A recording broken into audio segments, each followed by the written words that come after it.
Hello guys, मैं हूं पूजा। हमारा चैनल है मैथमेटिक लर्निंग। तो क्षेत्रफल की इस सीरीज में आपका स्वागत है।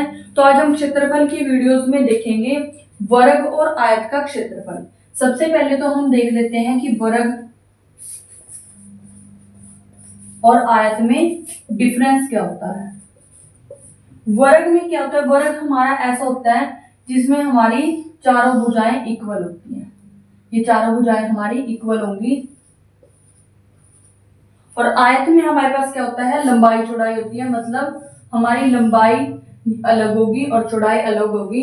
यानी कि जो ये होगी लंबाई और ये होगी चौड़ाई। तो ये हमने वर्ग और आयत में डिफरेंस देख लिया। तो सबसे पहले हम वर्ग से शुरू करते हैं। तो वर्ग का क्षेत्रफल हमारा होता है, वर्ग का क्षेत्रफल होता है भुजा गुना भुजा, या फिर हम ये भी लिख सकते हैं भुजा स्क्वायर। तो जो भी हमें भुजा दी होगी, मान लीजिए वर्ग की भुजा हमें दे रखी है 7 सेंटीमीटर। 7 सेंटीमीटर अगर वर्ग की भुजा दे रखी है, सिर्फ एक भुजा की जरूरत है क्योंकि चारों उतनी ही होंगी 7 सेंटीमीटर।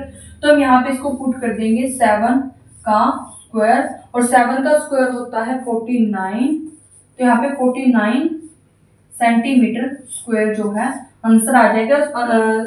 जो आंसर होगा वो हमेशा सेंटीमीटर स्क्वायर में आएगा क्योंकि क्षेत्रफल है। तो इस तरीके से भुजा इंटू भुजा से हमने वर्ग का क्षेत्रफल निकाल लिया। तो इस तरीके से हम वर्ग का क्षेत्रफल निकाल लेंगे। उसके बाद हम देखते हैं आयत। तो आयत का क्षेत्रफल हमारे पास होता है, आयत का क्षेत्रफल होता है लंबाई गुना चौड़ाई। तो लंबाई गुना चौड़ाई होता है हमारा आयत का क्षेत्रफल। इसमें यहाँ पे हमें लंबाई दी होगी और चौड़ाई दी होगी। तो मान लीजिए इसमें हमें लंबाई दी हुई है 5 सेंटीमीटर और हमें चौड़ाई दी गई है 3 सेंटीमीटर। ये हमारी चौड़ाई है तो 3 सेंटीमीटर, ये हमारी लंबाई है वो है 5 सेंटीमीटर। तो अभी हम इस फॉर्मूले में इसको पुट कर देंगे। तो यहाँ पे देखेंगे लंबाई हमारी कितनी है 5 सेंटीमीटर, मल्टीप्लाई चौड़ाई हमारी कितनी है 3 सेंटीमीटर। तो हम इन दोनों को मल्टीप्लाई करेंगे, 5 3 जा 50। तो 15 सेंटीमीटर स्क्वायर जो है वो हमारा आंसर आ जाता है। सेंटीमीटर स्क्वायर आंसर आएगा क्योंकि आयत का क्षेत्रफल है। तो यहाँ पे हमारा आयत का क्षेत्रफल भी हो गया। दोनों में सिर्फ एक फर्क है कि वर्ग की चारों भुजाएं बराबर होती हैं और आयत की क्या होती हैं, वो लंबाई और चौड़ाई अलग अलग होती हैं।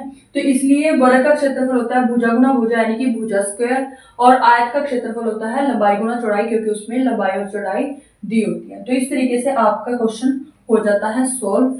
तो इसी तरीके की और ढेर सारी वीडियोस देखने के लिए आप हमारे साथ जुड़े रहिए। हमारी वीडियोस को कीजिए like and share and channel को कीजिए सब्सक्राइब। तो मिलते हैं एक नेक्स्ट वीडियो में, तब तक के लिए थैंक यू।